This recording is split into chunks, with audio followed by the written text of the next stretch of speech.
പറയാ എന്താ പ്രശ്നം? പൂജാരി, ഞാൻ സിന്ധു, ഇവള് ബിന്ദു. ഇവളുടെ കല്യാണം നടക്കുന്നില്ല. ആണോ? എന്നാ നാം ഒന്ന് പ്രശ്നം വെക്കാം പോരെ? ആട്ടെ, കുട്ടിക്കിപ്പോ എത്ര വയസ്സായി? ഒരു 18. ബിന്ദുവിന് 18 വയസ്സ്. ആട്ടെ, സിന്ധുവിന് എത്ര വയസ്സായി? എനിക്കൊരു 33. എത്ര വർഷം മുമ്പാണത്? ഹൈ, നാം ചോദിച്ചെന്നേ ഉള്ളൂ. ഇനി അതിന്റെ പേരില് നമ്മോട് കുണ്ടിതപ്പെടേണ്ട കാര്യമൊന്നുമില്ല. എന്താണെങ്കിലും നാം ഒന്ന് പ്രശ്നം വെച്ച് നോക്കാം, എന്നിട്ട് പറയാം.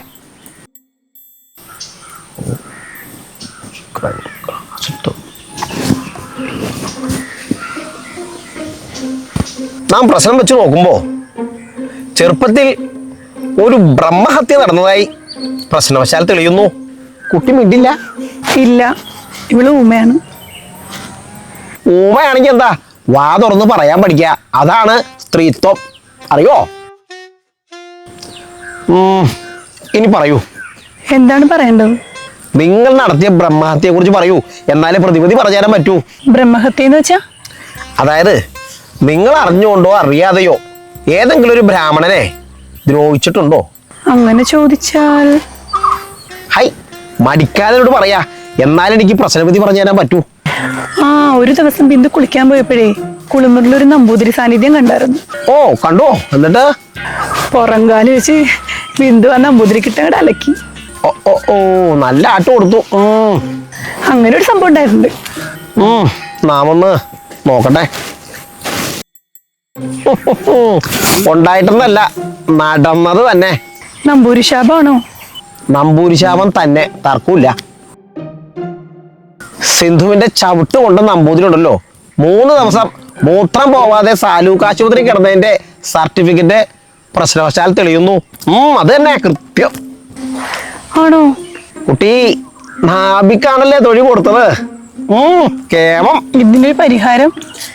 പരിഹാരം ലേശം കഠിനമാണ്. പക്ഷേ ആ പരിഹാരം നടത്തിയാലേ കാര്യമുള്ളൂ. അത് ചെയ്തേ പറ്റൂ. എന്റെ ബിന്ദുവിന്റെ കല്യാണം നടക്കാൻ വേണമെങ്കിൽ നമ്പൂതിരെ വിളിച്ച് ഒരു പ്രാവശ്യം കൂടി ഞാൻ കുളി കാണിക്കാം. അത്രക്ക് വലിയ പരിഹാരം ചെയ്യാൻ കുട്ടി സണ്ണിലിയോന്റെ പരമ്പര ഒന്നുമല്ലല്ലോ. അപ്പോ അങ്ങോട്ട് ചിന്തിക്കണ്ട. എന്നാ പൂജാരി പറയൂ. പരിഹാരം ഉണ്ട്. പറയൂ. നാം പറഞ്ഞതുപോലെ അങ്ങോട്ട് ചെയ്യുക.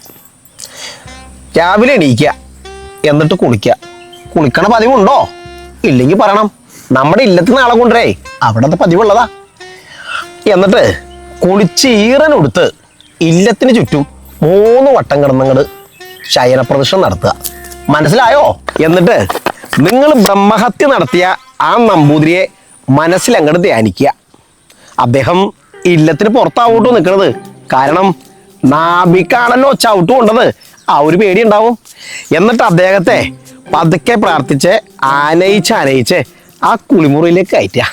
അതേ, നിങ്ങൾ വിളിച്ച ഉടൻ തന്നെ കയറാൻ അദ്ദേഹം ചെറിയൊരു ശങ്ക കാണിക്കും. കാരണം നാഭിക്കെട്ടാണല്ലോ ചവിട്ട് കൊണ്ടത്, അതിൻ്റെ ഒരു പേടിയാ. അങ്ങനെ കുളിമുറിയിലേക്ക് അദ്ദേഹം കയറി കഴിഞ്ഞാ കഥ മാറിയിട്ടോ. അതല്ല, നാം നേരത്തെ പറഞ്ഞില്ലേ, നാം എല്ലാം ചൊല്ലിത്തരാം. ട്രാക്ക് മാറിപ്പോയതാ. എന്നിട്ട് മനസ്സുകൊണ്ട് ആ നമ്പൂതിരിയോട് മാപ്പ് പറഞ്ഞ് നാം ചൊല്ലുന്ന ജപം അങ്ങോട്ട് ചൊല്ലിയ എല്ലാം ഭംഗിയാവും. ഏത് ജപം?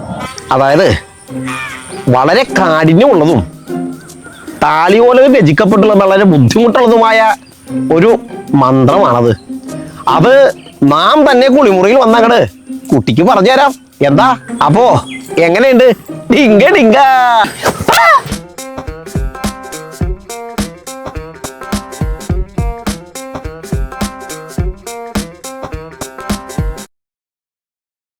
നിങ്ങളിപ്പോൾ കണ്ടുകൊണ്ടിരിക്കുന്നത് 94 പ്ലേ ഹൗസ് ആണ്. സോ വീഡിയോസ് ഇഷ്ടപ്പെട്ടാൽ ലൈക്ക് ചെയ്യൂ, സബ്സ്ക്രൈബ് ചെയ്യൂ, കമൻറ്റ് ചെയ്യൂ.